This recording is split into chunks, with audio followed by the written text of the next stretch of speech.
Sorry about the interruption in the last video clip. Um, okay, recall what I talked about in the last video clip. That means when the balance of power can be well maintained, then peace could be preserved. However, if there's a big change in balance of power, then it is very likely for the outbreak of war. One of the biggest examples is 1930s. Why there's an outbreak of Second World War is because of the rapid increase of national capacity of Germany in 1930s. The rise of Germany is the reason for the outbreak of Second World War. Okay, here, please pay attention to this figure. This is a figure to show the military expenditure of European countries. Ignore here. This is another issue, but just pay attention to Germany, France, and Britain.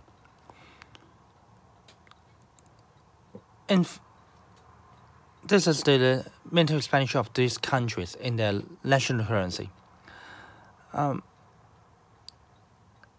In fact, due to the Treaty of Versailles, Germany could only keep a very small army. The size of German army after the First World War must be kept at most at 100,000 people. Then, in 1933, Hitler came to power. One of his policy is to expand Germany so that Germany can be militarily strong again. Then, after he came to power, he increased the defense expenditure of Germany by nearly 6 times. Then, but however, France slightly reduces military expenditure. Britain just slightly increases military expenditure. Because at that moment, both France and Britain did not notice the rise of Germany would be threat to them. Then they finally noticed, so they slightly increased their military expenditure, and then later they exponentially increases their military expenditure. However, at the end, in 1938, 1 year before the outbreak of Second World War, Germany military expenditure is 28 times that of its military expenditure in 1931. However, France just a little bit more than double. Britain is close to 4 times. However, the pace of their increase in military expenditure cannot match that of Germany. So the rise of Germany results in the so-called loss of balance of power. And this is one of the reasons for the outbreak of Second World War, according to realists. And the main reason. Okay, another theory is called security dilemma. What is security dilemma is that because states are uncertain to each other's intentions, when a state would like to build up its military force, then other countries do not know the purpose for your build up of military force. Whether this is for defensive purpose or for offensive purpose, they don't know. So, when a country build up its military force, then its neighbors must match the build up of that country. So, when a country build up its military force, its neighbors will build up its military force at the same time, so as to prevent that. And one country build up its military force, then this kind of military force build up, advancement in military capability will be affected it.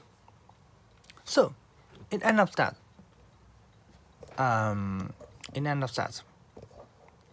So that's.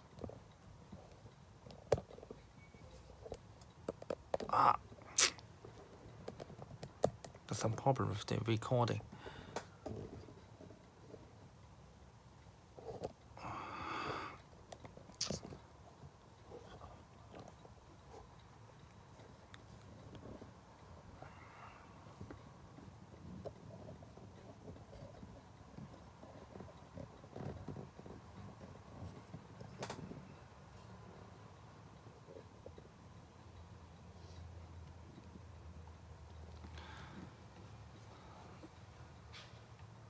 So that this is so-called security dilemma. Why? Because when a country build up its military force, it will feel more secure than before. Why? Because when it builds up its military force, then other countries will match its behavior by building up their own military force. So they will not feel more secure, because others will follow them and do so. And this will even lead to so-called arms race, that is called 軍事競賽. And that is the meaning of so-called security dilemma, 安全嘅陷阱. Why? Because one country would like to strive for its security by building up its own military force. At the end of the day, this action doesn't bring them more security. However, this will bring them even more dangerous, because other countries will follow them and build up their own military force, so that to put their own region into a danger of the outbreak of war. One of the best examples of security dilemma is the so-called naval race in 1906 and 1914. This is a ship called a battleship called Dreadnought. In Chinese, it's called 無畏號. This is the most advanced battleship in the early 20th century. If this battleship fought with another battleship of other versions of battleship at that period, then other battleships have no chance to win the battle. Of course, 1-1. Maybe 1-10, then one Dreadnought against 10 other older versions of battleship. Then, of course, those 10 older versions battleship have a chance to win. However, if 1-1 Dreadnought with a old versions of battleship, then the Dreadnought must win in the battle. So, Britain, the first Dreadnought was built by Britain in 1906. Then Britain built 3 more Dreadnoughts in 1904.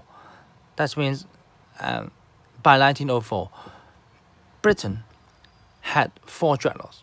Okay, German felt insecure because Britain have Dreadnoughts, but German till 1907 did not have Dreadnoughts. So Germany feel not secure. German also has an own colony, because Britain had Dreadnoughts. Then Britain can use Dreadnoughts to cut the supply line between German's colony and Germany itself. So German would like to protect the supply line. Then German built 4 Dreadnoughts by 1908, and 3 more in 1909. Then Germany has 7 Dreadnoughts. Britain by 1909 has Germany has 7 Dreadnoughts, and then Britain by 1909 also have 7 Dreadnoughts. Okay, Britain felt, because Britain have a bigger overseas colony. We have colony in Asia, in Africa. We need a bigger navy than Germany. So Britain think that it is legitimate for us to build 3 more Dreadnoughts in order to counter the threats from Germany. Then German built 1 more. Then later, of course, Britain built many more Dreadnoughts from 1910 to 1914. German cannot match the Germans' pace of building Dreadnoughts cannot match that of Britain after 1910. The main reason is because German found another method to match the naval capacity of Britain, is to build submarines. So German later, I do not show this in this figure, built a lot of submarines after 1910. This is one source of this is one reason for the outbreak of First World War, according to historians and scholars of international relations. They think that this naval race lead to the German-Britain relations turn sour. So German and Britain relations after this naval race became very, very antagonistic. Before, as I mentioned, the British Emperor, that's what I'm talking, Emperor, British King, you can say British King, and German kings, they were cousins. So their relations are very good before the race. However, after the race, Germany and Britain, their relations is very antagonistic. So this is one of the reasons for the outbreak of First World War. And also, there's arms race in the early 20th century in other areas. Say, all European powers keep on increasing its military expenditure.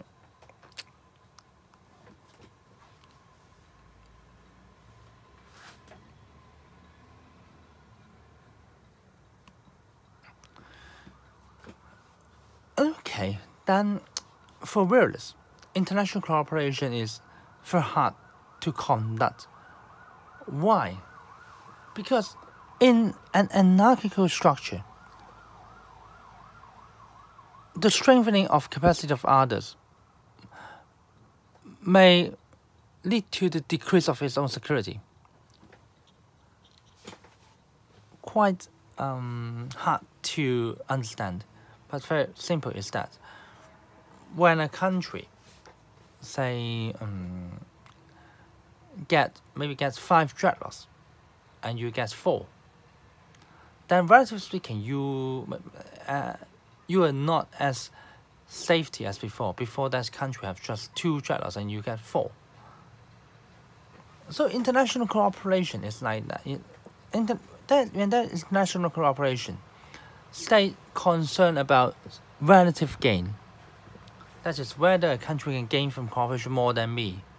If this kind of cooperation, a country cooperate with me, then they will gain more than me. I will not cooperate with that country. Because according to realism, international cooperation is not a zero-sum game. It's positive sum. That is, they have to prevent, the purpose for a state is to prevent other states from gaining more than it. If a state gain more than it, then that means that state's national capacity will be stronger than me, and my threats will be larger. So some international public good, collective goods, like security of free trade,